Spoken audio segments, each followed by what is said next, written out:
સૂર્યમંડળના ગ્રહો વિશેની વાત કરીએ મિત્રો તો ટેરેસ્ટ્રીયલ ગ્રહોની અંદર સૌપ્રથમ ગ્રહ છે જે સૂર્યની સૌથી નજીકનો ગ્રહ બુધ વિશેની વાત કરીએ તો સૂર્યની સૌથી નજીકનો ગ્રહ છે તે સૂર્યની સૌથી નજીક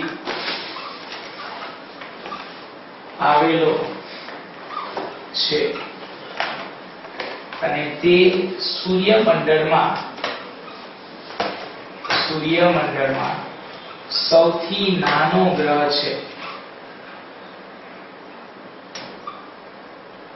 સૂર્યમંડળમાં સૌથી નાનો ગ્રહ એ બુધ છે. બુધ એ સૂર્યની સૌથી નજીક આવેલો છે અને એટલા માટે જ બુધનું તાપમાન સ્વાભાવિક રીતે વધુ જ હશે. તો બુધની સપાટી પર બુધ ગ્રહની સપાટી પર સૂર્યાભિમુખ એટલે કે સૂર્ય તરફનો વિસ્તાર એટલે કે દિવસ દરમિયાન નું તાપમાન 427 અંશ સેલ્સિયસ તથા રાત્રિ દરમિયાનનું તાપમાન -173 અંશ સેલ્સિયસ જેટલું હોય છે. મિત્રો અહીંયા તાપમાનનો બહુ મોટો ડિફરન્સ થાય છે.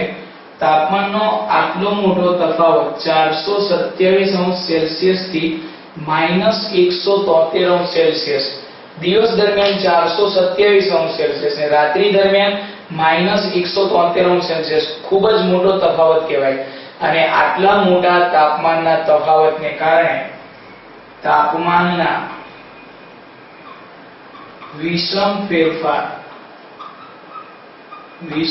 ફેરફાર ને કારણે બુધ પર જીવન શક્ય નથી. તો અહીંયા બુધ ગ્રહ વિશેની વાત કરીએ છીએ. બુધ સૌથી નાનો ગ્રહ છે. બુધની સપાટી પર તાપમાન આટલું બધું છે એટલે કે દિવસ દરમિયાન 427 અંશ સેલ્સિયસ અને રાત્રિ દરમિયાન 0 થી નીચે -173 અંશ સેલ્સિયસ. તો એના તાપમાનમાં આટલો મોટો તફાવત છે જેના કારણે ત્યાં જીવન શક્ય નથી. આ ઉપરાંત બીજા ઘણા કારણો છે કે ભાઈ સૂર્યથી નજીકનો પહેલો ગ્રહ બુધ એ જીવન ધરાવતો નથી એટલે કે એની પાસે એ ગ્રહ પર જીવન શક્ય નથી. એમાંનું બીજું કારણ એવું પણ છે કે બુધ ગ્રહનું બંધારણ એના કેન્દ્ર ભાગમાં નિકલ અને આયર્ન જેવી ધાતુઓ આવેલી છે. આ ઉપરાંત બુધ ગ્રહ એ સૂર્યની નજીક હોવાને કારણે અને તેનું ગુરુત્વાકર્ષણ બળ ઓછું છે. તો કેટલું ઓછું? તો બુધ ગ્રહ એ પૃથ્વી કરતા 18મા ભાગનો કદ ધરાવે છે.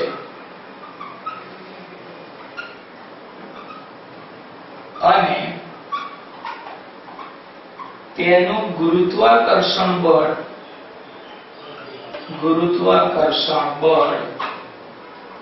ત્રીજા ભાગનું છે.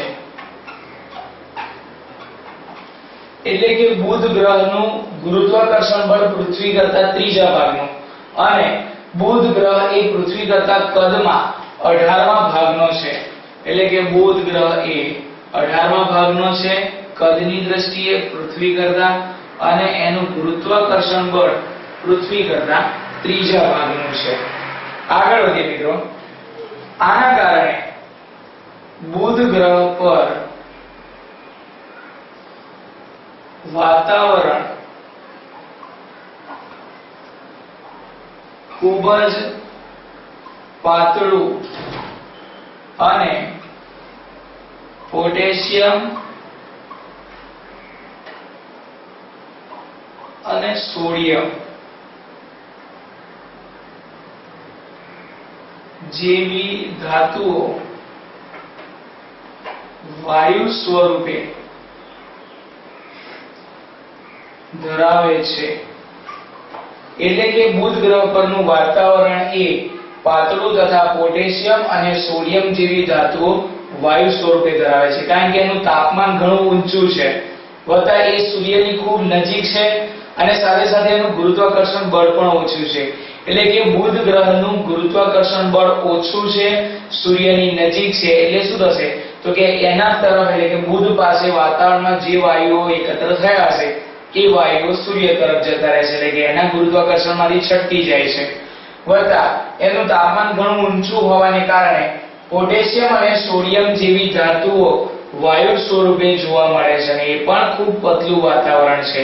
તો આમ આવા પ્રકારના બીજા કારણોને લીધે પણ સૂર્યની નજીક એવા બુધ ગ્રહ પર જીવન શક્ય નથી. એટલે કે બુધ ગ્રહ પર જીવન શક્ય નથી એવું કારણ પૂછે તો એની અંદર આપણે આ બધી બાબતોનો સમાવેશ કરી શકીએ. આગળ જઈએ. બુધ ગ્રહને તે સૂર્યની નજીક આવેલો હોવાથી તેના પર ઉલ્કાપાતને કારણે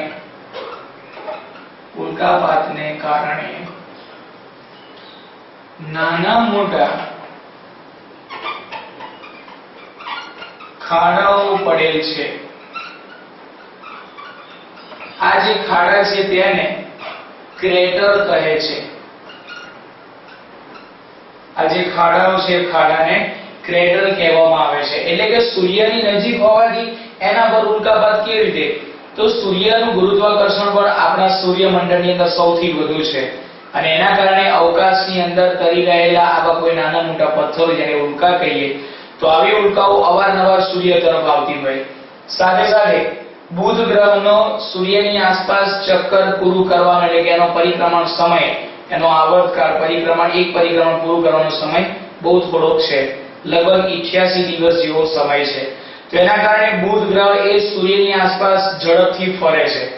તો એટલે એના તરફ એટલે કે સૂર્ય તરફ આવતી ઉલ્કાઓના માર્ગમાં અવારનવાર આ બુધ આવી જાય છે અને જેના કારણે સૂર્ય તરફ જતી ઉલ્કાઓ એ બુધ પર અથડાય છે. એટલે કે બુધ ભૂલથી વચ્ચે આવી જવાના કારણે પરિણામ ભોગવે છે અને એના પર ઉલ્કાપાતને કારણે ખાડાઓ પડી જાય છે. આ જે ખાડાઓ છે તેને ક્રેટર કહે છે, ક્રેટર.